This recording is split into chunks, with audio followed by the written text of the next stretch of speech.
hey, Zach, you should make a video on both sides of the pelvic floor spectrum, concentric orientation and eccentric. One love. One love to you as well, Dion. Let's do it. Pelvic floor. So you could probably break up the pelvic floor into a bunch of different positions ad nauseum or areas. We're going to keep it simple. If you look at the bottom of the pelvis, let me make sure I'm in focus. There we go. The bottom of the pelvis. You got the pelvic outlet, which is this bottom ring, and you can chop it in half. And I would break that chop in half into the anterior and the posterior pelvic floor. I have a really good graphic of this on the show notes, which will be found on zachcouples.com/pelvic-floor. You definitely want to check it out because I got a full blog. Oh, it's going to be filthy. You're going to love it. So you got anterior and posterior pelvic floor, two sections. And this is useful to break it up into two sections because it's going to give us a better appreciation for understanding the two common moves that are influenced by the pelvic floor, which is motions of the sacroiliac joint, namely nutation and counternutation. Let's look into what those two movements involve.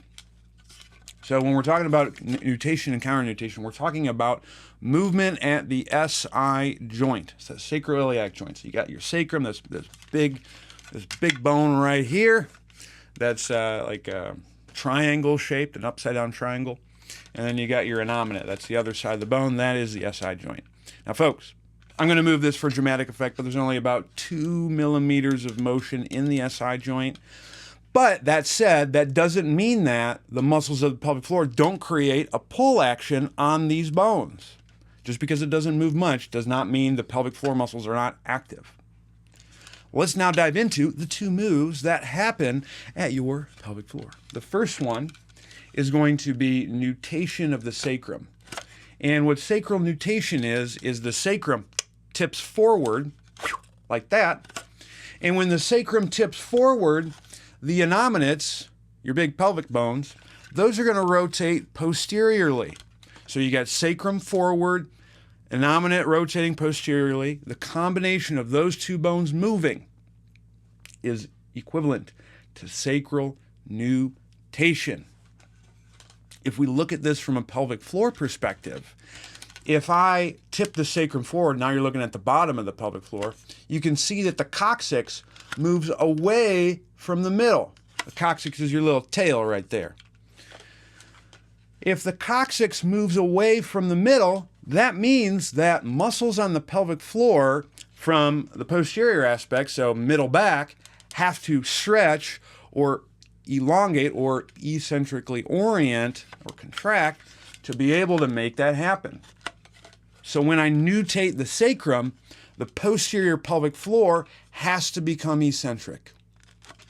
Now subsequently, I can't have something be eccentric unless I have an anchor somewhere to make things concentric, because this is how movement works. Just like, oh, you know I was going to do it at some point, fam. When I flex my bicep, pow! Just go ahead and admire it for a minute. In order for me to bend my elbow, just like I'm doing right here, I have to have a concentric contraction of the biceps, but then the triceps also have to provide an eccentric contraction. And if that can't happen, then my elbow can't bend. And when you see biceps this big, you know damn well that your boy's elbow can bend. So too is true with the pelvic floor. If I'm nutating the sacrum, the posterior aspect has to eccentrically elongate or orient. We know this. But on the front side of the pelvic floor, that's going to be my biceps. That's going to be my anchor. So the anterior aspect of the pelvic floor has to concentrically contract in order for the sacrum to do what it do, which is nutate in this case. So if you see a sacrum that's nutating, which is very common with moves that posteriorly displace the pelvis, such as hinges, among other things, you know that the posterior pelvic floor is going to be eccentric and the anterior pelvic floor is going to be concentric. Now, that's only one movement that happens at the SI joint, folks. The other is counter nutation. Nate Dogg and Warren G had to counter nutate. Counter nutation involves sacrum tipping backwards. Boom. The innominates are going to rotate anteriorly like that. And the combination of those two things tips the entire pelvis relatively backwards. This is counter nutation. Sacrum tips back, innominates rotate forward. Now let's look at this from a pelvic floor perspective. If I look from the bottom up at the pelvic floor, when I counter nutate the sacrum tips back, but the coccyx comes forward, meaning it's going to get closer to the middle. Well, in order for that to happen, big fam, you got to be able to create a concentric contraction of the posterior pelvic floor. That's going to pull the coccyx forward. But just like my biceps story before, if I were to reverse that action, which I don't know why I would, because who cares about big triceps when you got guns like this? But if I were to extend my elbow, the triceps have to concentrically contract and the biceps have to eccentrically contract. So what that looks like from a pelvic floor perspective, when I counter nutate the sacrum, the posterior pelvic floor has to concentrically contract, and then the anterior pelvic floor has to eccentrically contract. And that's what happens from a contractile perspective when it comes to pelvic floor dynamics in relation to the movements of the sacrum. Now, our wonderful fam Dion wanted to talk about orientations in regards to the pelvic floor. So let's talk about that. All an orientation means is I have a resting bias towards a certain tissue length, for lack of a better explanation. So what I mean by that is, if let's suppose I was someone who had an inability to fully extend my elbow because of, these huge guns, right? If I couldn't fully extend my elbow, just passively, like you come, you hang out with me, you shake my hand, and you test my passive elbow motion, which if you meet me in person, I expect you to do that. If that's the case and I don't have full elbow extension, that means at rest, my biceps have a little bit more concentric tension in them, or orientation. They're oriented more towards a concentric state. My triceps, in this case, if I had full elbow flexion, would likely have more of an eccentric orientation. So you could have a situation, if someone has an easier time creating, let's say, nutation of the sacrum, where the sacrum tips forward, and we have that situation where the posterior pelvic floor is what? Eccentric. And then the anterior pelvic floor is concentric. You could conceivably have someone who has a little bit of a resting bias in their pelvic floor, where they generally have a little bit more concentric orientation, or they have more tension anteriorly and then less tension posteriorly. And you could have the same thing in counter nutation. That's all orientation is it's your resting bias. Now, if you've been following me for a hot minute, you know that we break things up to make our lives simpler into different structural archetypes, because, folks, people are built differently. And if people are built differently, we're going to be moving differently. And the two archetypes that we're going to break people up into will be based on the infrasternal angle.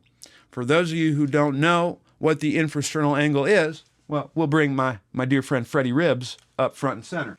Kudos to Mike Koval for giving that name. And a lot of the fam gave some amazing name choices. But if you know hip-hop and you know how near and dear to my heart hip-hop is, you'll understand why we chose Freddie Ribs. But the infrasternal angle is this portion of the rib cage. So if you got the sternum right here, which is the hard part, and you go the xiphoid process, which is the rubbery portion, you're looking at this inner angle right here on the rib cage. That's the infrasternal angle. Infra is below, sternal. To simplify things, just about everybody is broken up into two different basic structures. You either have someone who has a wider infrasternal angle, which are cutoff mark, and I'm basing this off of some of the classic texts from Shirley Sarman. There was a study done. That's kind of what they use as the cutoff mark, so it just kind of makes sense on that front. But if someone has an infrasternal angle that's greater than 90 degrees, or the angle is more obtuse, like Freddie here, you can see he's a little bit on the wider side. That person's going to move differently than someone who's got a narrower infrasternal angle, which the angle would be less than 90 degrees. So the angle would be more vertical in that sense. Based on those two archetypes then, we know that if I have a certain bias at the rib cage, just based on the way the bones are built, that's going to influence how our thoracic diaphragm, which attaches right at the rib cage, is going to be contracting, or the tension that's going to be in the diaphragm, just chilling like Bob Dylan. If someone has a narrower rib cage, the anterior portion of the diaphragm, thoracic diaphragm that is going to be more eccentric, because that's an exhaled ribcage position. Because when your lower ribcage moves, when you breathe in, the diaphragm concentrically contracts to push the viscera down and allow you to fill your lungs with air. When the infrasternal angle narrows, the diaphragm ascends, and that allows you to evacuate air. So if someone has a narrow infrasternal angle, they're going to be better at getting air out in the anterior portion of the diaphragm.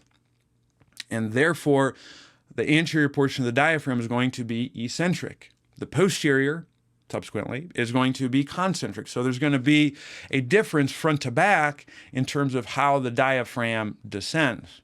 And folks, that's going to influence how the viscera moves down. So what's going to happen in this case is, for a narrow, for example, if I'm better at pushing down my diaphragm posteriorly, well, then we know that the posterior portion of the viscera is also going to be pushed more down. And my pelvic floor and my pelvis has to accommodate that downwardly displaced viscera. The position that's going to help that happen is going to be counternutation of the sacrum, because, I don't want the viscera to fall out. So what I'm going to do is I'm going to concentrically contract the posterior pelvic floor. That's going to prevent things from falling backwards. Then, folks, also too, because the anterior aspect of the pelvic floor is going to descend down, it's going to allow me to better catch the viscera as I breathe in. So someone who has a narrow infrasternal angle is going to have a more counternutated sacrum.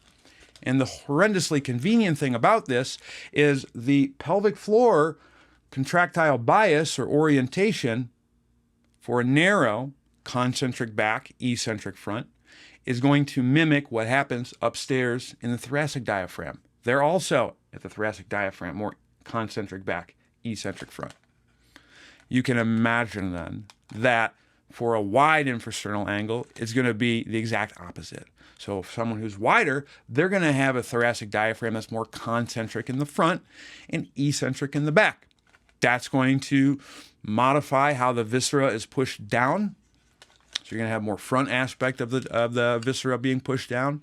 So pelvis has to accommodate for that. In that case, I'm going to mirror what happens at the pelvic floor. I'm going to have a more nutated sacral position, and that's going to lead to, in this case, the posterior pelvic floor is going to be more eccentric, and the anterior pelvic floor is going to be more concentric. Therefore, to summarize and go over everything one more again, a narrow ISA has a bias towards having a more counternutated sacrum, which is associated with a concentric posterior pelvic floor and an eccentric anterior pelvic floor. A wide infrasternal angle is going to have more of a nutated sacrum, which is going to be associated with a more eccentric posterior pelvic floor and a concentric anterior pelvic floor. And that has to do with just the structural bias. And you can have these things happen where one portion of the pelvic floor is concentric and the other is eccentric to allow for certain movements of the sacroiliac joint or the way the pelvic floor pulls on the sacrum to occur. And that is needed for lots of different movements that you're going to do with your body, ranging from hinging, which is more of a nutational biased exercise, versus squatting, which keeps the pelvis vertical. And if you're going to keep your pelvis vertical, you probably should counternutate your sacrum. Awesome question, Dion.